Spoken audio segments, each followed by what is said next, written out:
आज हम आपको महाभारत से जुड़ी एक ऐसी घटना बताते हैं जिसमें पांचों पांडवों ने अपने मृत पिता पांडु का मांस खाया था। आज हम जानेंगे कि ऐसा क्या हुआ कि धर्म और कर्म के ज्ञाता पांडवों को अपने पिता का मांस खाने की आवश्यकता पड़ गई। पांडवों ने ऐसा क्यों किया, ये जानने के लिए पहले हमें पांडवों के जन्म के विषय में जानना पड़ेगा। हस्तिनापुर के राजा पांडु के 5 पुत्र युधिष्ठिर, भीम, अर्जुन, नकुल और सहदेव थे। इनमें से युधिष्ठिर, भीम और अर्जुन की माता कुंती तथा नकुल और सहदेव की माता माद्री थी।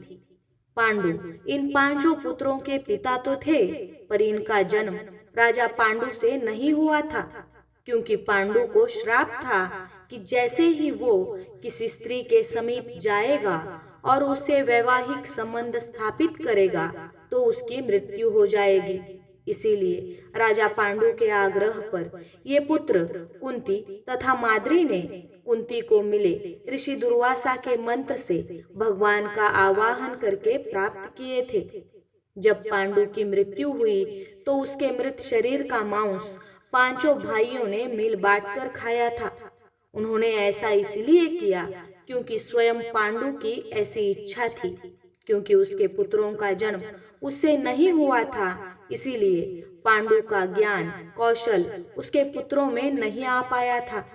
इसीलिए राजा पांडु ने अपनी मृत्यु से पूर्व अपने पुत्रों से ऐसा वचन मांगा था कि उसके पुत्र उसकी मृत्यु के पश्चात उसके शरीर का मांस मिल बांटकर खा ले, ताकि उसका ज्ञान उसके पुत्रों में स्थानांतरित हो जाए। पांडवों द्वारा पिता का मांस खाने के संबंध में 2 मान्यताएं प्रचलित है।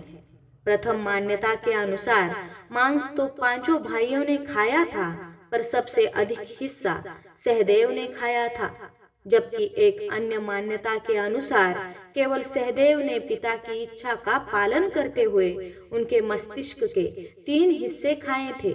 पहले हिस्से को खाते ही सहदेव को इतिहास का ज्ञान हुआ, दूसरे हिस्से को खाने पे वर्तमान का और तीसरे हिस्से को खाते ही भविष्य का।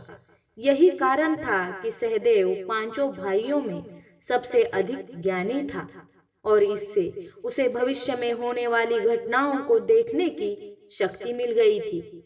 शास्त्रों के अनुसार श्री कृष्ण के अलावा वह एकमात्र शख्स सहदेव ही था जिसे भविष्य में होने वाले महाभारत के युद्ध के विषय में संपूर्ण बातें पता थी। श्री कृष्ण को भय था कि कहीं सहदेव ये बात औरों को न बता दे। इसीलिए श्री कृष्ण ने सहदेव को श्राप दिया था कि यदि उसने ऐसा किया तो उसकी मृत्यु हो जाएगी। इस प्रकार पांडवों ने अपने पिता की इच्छा का मान रखते हुए राजा पांडु अर्थात अपने पिता के मृत शरीर का मांस खाया था। जय श्री कृष्ण।